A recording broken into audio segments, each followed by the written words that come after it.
एक तो सरकार कहती है कि 1994 के जो बसे हुए हैं 1990 से जो बसा हुआ है उनको छत देंगे। इधर को ये सरकार कहती है कि उनको उजाड़ देंगे। मजदूर आदमी पढ़ा लिखा नहीं होता। मेरा पूरा परिवार गुजर गया, दादा गुजर गई, मैं नहीं हटूंगा। भाई 50-50 100-100 गज के प्लॉट बना के बैठे पड़े, इनके खिलाफ क्यों कार्रवाई हो? बेचारों के खिलाफ चौकों पे देखना कि रेड लाइट पे भीख भी मांगने लगेगी। अब यहाँ बनेंगी 10-10 15-15 मंजिल की बड़ी बड़ी बिल्डिंग है। जो बाहर से आए हुए लोग हैं उन्हें बसाया जाएगा, यहाँ के जो लोग हैं उन्हें किसी कूड़ेदान में फेंका जाएगा। संविधान के अंदर लिखा है कि हमें जब तक कहीं हटाओगे तो कहे तो हमें जमीन दो या हमें यही पुनर्वास करो। अब ये तंबू डाल के रहेंगे जी रोड किनारे पे, और कोई जगह तो निकले है नहीं। गरीब मजदूरों को भगाना है तो एक काम करो, हमें मार दो, रोड पे मार दो, गोली ले लो। आतंकवाद आतंकी सरकार है। दोस्तों नमस्कार। बुलडोजर का कहर कुछ दिन पहले दिल्ली में बहुत ज़्यादा था। दिल्ली में जितने भी झुग्गी झोपड़ी थे उनको भी कोर्ट के आदेश पर तोड़ा गया था। और अगर आप सोचें कि बुलडोजर का कहर क्या फिर दिल्ली के ही इलाके में था, तो ऐसा बिल्कुल भी नहीं है। अब बुलडोजर दिल्ली से सटे फरीदाबाद में भी पहुंच चुका है। इस समय हूं भटकल विधानसभा में, जो कि एरिया पड़ता है NIT नंबर 3 का। आप मेरे पीछे देख रहे हैं ये नेहरू कॉलोनी है। यहाँ पे लगभग 5000 मकान है और कुछ नहीं तो लगभग 2 लाख लोगों की आबादी यहाँ पे रहती है। लोगों का कहना है कि यहाँ पे लोग लगभग 60 से 70 साल से यहाँ पे रह रहे हैं और प्रशासन ने अचानक आदेश दे दिया है कि इस नेहरू कॉलोनी को अब यहाँ से हटा दिया जाएगा कोर्ट के आदेश पर। कोर्ट का मानना है कि ये नेहरू कॉलोनी अरावली क्षेत्र में बसा हुआ है, जो कि कोर्ट के आदेश के अनुसार अब तोड़ दिया जाएगा। देखिए यहाँ पे कुछ स्थानीय लोग हैं, हम इनसे जानने की कोशिश करेंगे कि जो नोटिस आया हुआ है इनके कॉलोनी को तोड़ने का, आखिर ये नोटिस क्या है। नमस्कार जी। नमस्कार जी। क्या नाम है आपका? सूरजमल। हाँ जी, मेरा नाम सूरजमल है जी। मैं नेहरू कॉलोनी का वासी हूँ और ये नोटिस 10 तारीख को तोड़ने का ऑर्डर दिया गया है। बाकी पार्षद जी ने भी रोक दिया कि कार्रवाई नहीं होगी इस पर। जी आपका नाम? विजेंद्र सिंह। विजेंद्र जी। विजेंद्र जी। अच्छा बताइए, जो मामला है आपकी कॉलोनी के तोड़ने का, जो नोटिस दिया गया है सरकार द्वारा, ये क्या है? कुछ यहाँ के निमुंदों ने, जो राजनेता हैं उन लोगों ने हमारे कुछ बीच में ऐसा करना चाहते हैं कि ये कीमती जगह को गरीब आदमी को हटा करके अच्छे ना सेठों को जमीन बेचना के लिए इन्हें कोई प्लान बना रखा है, जिसमें हमारे कानून के तहत हमने याचिका दायर करी है। चंडीगढ़ में भी करी है और दिल्ली सुप्रीम कोर्ट में भी। स्टे के लिए आपने याचिका दायर? स्टे के किया, हमने पुनर्निवास के लिए करा है। आज मैं 1962 से यहाँ हूँ, यह है मेरे पास ID। एक तो सरकार कहती है कि 1994 के जो बसे हुए हैं 1990 से जो बसा हुआ है उनको छत देंगे।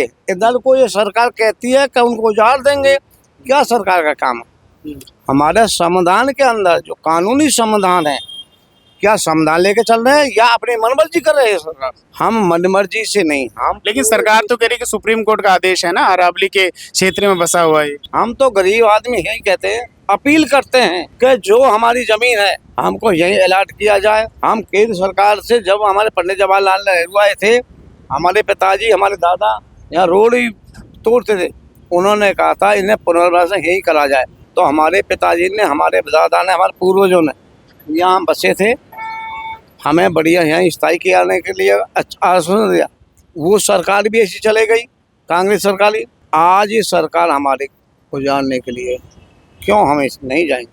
नहीं, आपको जब बता रहे हैं कि आपको 1962 में यहाँ बसाया गया था, तो उन्होंने कुछ आपको जमीन का कागज वगैरह या कुछ रजिस्ट्री वगैरह तो दिया होगा? मजदूर आदमी पढ़ा लिखा नहीं होता। अगर हम इतने बड़े, हमारे पढ़े लिखे दादा परदादा होते, पढ़े लिखे नहीं थे, अगर हम आज हमारे बच्चे पढ़े लिखे हो गए, हम सरकार से भी कहता अब हम सरकार से लड़ेंगे, हमें यही पुनर्वास किया जाए। हमारा दिल है कि मारेंगे, मैं मरूंगा, मैं जीवन का साथी हूँ, मेरी पूरी जिंदगी कमाई लग गई है, मेरा पूरा परिवार गुजर गया, दादा गुजर गई, मैं नहीं हटूंगा, मैं रोड मरूंगा, मुझे जब मरना पड़ जाए, लेकिन मैं पूरी कॉलोनी, पूरा हिंदुस्तान की जनता जनार्दन के साथ झुग्गी आज जो मेरी झुग्गी टूट गई, वो पूरे फरीदाबाद को झुग्गी झोपड़ियों के साथ पूरा लड़ूंगा।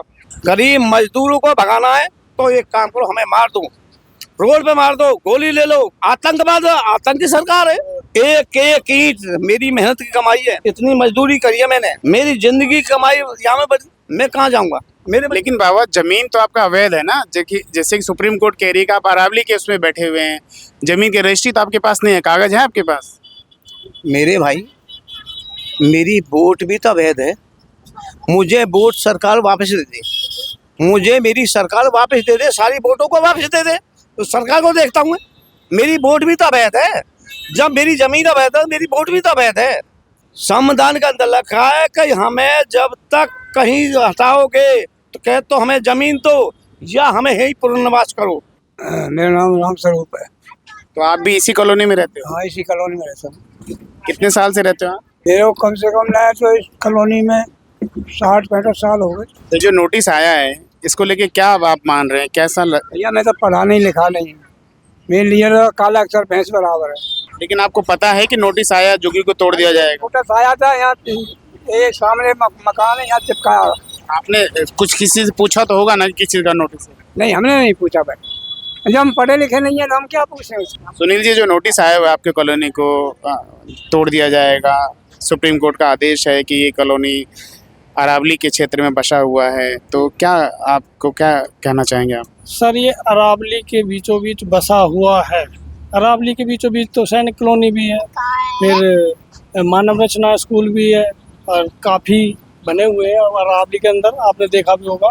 लेकिन ये तो ऑथराइज्ड है ना, इसको तो नगर निगम ऑथराइज करता है, इसकी रजिस्ट्री है, इसके कागज हैं, सब चीज़ें। नहीं, यह अरावली करा तो गवर्नमेंट नहीं है ना, इसको ऑथराइज कराया तो गवर्नमेंट ने तो कराया है, तो इसको भी कर दे। ये बताइए, आपको 100 गज यहाँ फार्म हाउस कितने बना रखे देखे होंगे आपने। भाई गवर्नमेंट से हम खुश हैं, मतलब कि इस बात के लिए कि अवैध कॉलोनियों पे कार्रवाई हो, मगर इन गरीब लोगों पे क्यों कार्रवाई हो? भाई 50-50, 100 गज के प्लॉट बना के बैठे पड़े, इनके खिलाफ क्यों कार्रवाई हो? बेचारों के खिलाफ उनके खिलाफ हो जो कि 100 हजार गज 2-2 हजार गज फार्म हाउस बना के बैठे पड़े, उनके खिलाफ हम भी चाहते हैं कि उनके खिलाफ कार्रवाई हो, ठीक है, पर इन गरीबों के खिलाफ क्या कार्रवाई करोगे आप? कहाँ भगाओगे इनको? ये तो रोड पे आ जाएंगे और ज़्यादा गरीब हो जाएंगे। गरीब लोग के तो और रोड पे, हिंदुस्तान में वैसे कहते हैं कि गरीबी खत्म करो, ठीक है, तो ये तो और ज़्यादा गरीब हो जाएंगे। ये तो गरीबी खत्म हो रही है, ये तो और ज़्यादा गरीब हो जाएंगे, ये तो रोड पे आ जाएंगे तो फिर चौकों पे देखना कि रेड लाइट पे भीख भी मांगने लगेंगे। अब आप लोगों का क्या कदम है, क्या करेंगे आप लोग? जो नोटिस आया है इसको लेके आप लोग क्या कुछ सोच रहे हैं? यहाँ के जो लोग हैं ना, वो कम पढ़े लिखे, तो कम पढ़ा लिखा आदमी कर क्या सकता है? सरकार से लड़ाई कर सकता है और कुछ तो कर नहीं सकता। लेकिन सरकार तो कह रही है कि हम कुछ नहीं कर रहे, तो कोर्ट का आदेश है, उसको तो सरकार को मानना ही पड़ेगा। इस सरकार में गरीब जो है हमेशा मरा है। देखो, लॉकडाउन में कौन मरा? गरीब मरा ना। और सबसे बड़ी बात यह है कि ये जो लोग है ना, ये भीम आर्मी के लोग हैं, दबे कुचले लोग। नहीं तो यार, एक बात तो कौन नहीं चाहता अवैध कॉलोनी से निकल के कोई महल या कुछ बना ले, ठीक है, उनमें इतना पैसा है ही नहीं, वो कहाँ से अपना कहीं रजिस्ट्री का या आईडी का, भाई पैसा लगता है हर चीज़ में, आपको पता है। ये आईडी देखिए, यहाँ पे जो लोग रह रहे हैं, जिनका दावा है कि भाई हम लोग यहाँ 50 साल 60 साल 70 साल से रह रहे हैं, उनके सारे आईडीज़ यहाँ पे मैं दिखाना चाहूँगा आपको। देखिए, ये इनका फैमिली आईडी बना हुआ है, जो कि हरियाणा गवर्नमेंट का एक सरकारी प्रमाण पत्र है। फैमिली आईडी बनाना ज़रूरी है। आप देखिए, यहाँ पे आधार कार्ड बना हुआ है, श्रम कार्ड भी इनका बना हुआ है। ये देखिए, वोटर कार्ड है। अब मैं देखना चाहूँगा कि वोटर कार्ड कब से बना हुआ है। ये 1994 का आप देखिए वोटर कार्ड बना हुआ है। इससे एक निश्चित तौर पे पता चलता है कि सरकार ने इन लोगों को सारी सुविधाएं दे रखी हैं। सरकार के पास जो एक रिकॉग्नाइज करने के लिए, किसी नागरिक को मान्यता देने के लिए जितने भी आईडी चाहिए, वो सारे आईडी इनके पास मौजूद हैं।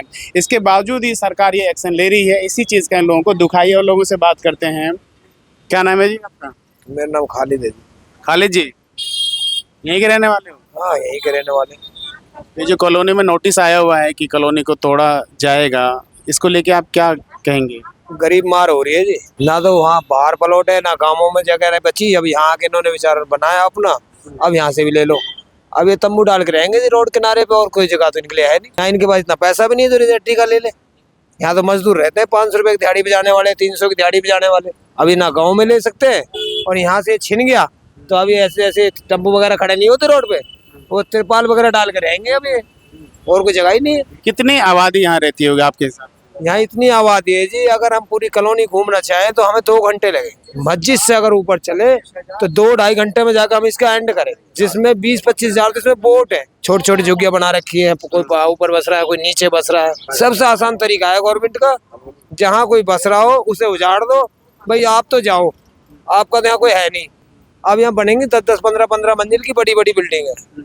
जो बाहर से आए हुए लोग हैं उन्हें बसाया जाएगा, यहाँ के जो लोग हैं उन्हें किसी कूड़ेदान में फेंका जाएगा। ये जो नोटिस आया हुआ इसको लेके क्या कहेंगे, जो आपकी कॉलोनी को, आप यहीं के रहने वाले हो? नहीं के रहने वाले।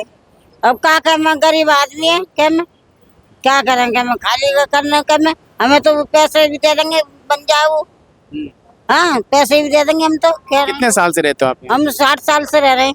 हमारे सास ससुर सब नहीं मर गए, सब मर गए ना पे सब रहे। अब क्या करें बताओ, ऐसे कर रहा है जी।